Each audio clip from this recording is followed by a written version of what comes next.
Ni kita dapat barang 000 daripada Shopee.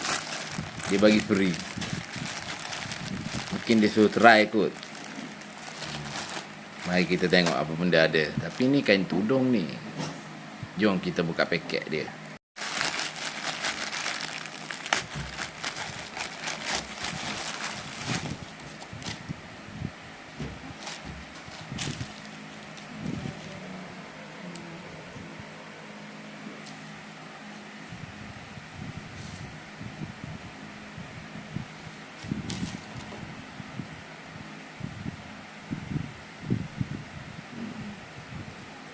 Okey, kain dia cantik.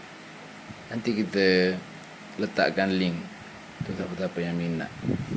Kain dia licin. Okey, dadah.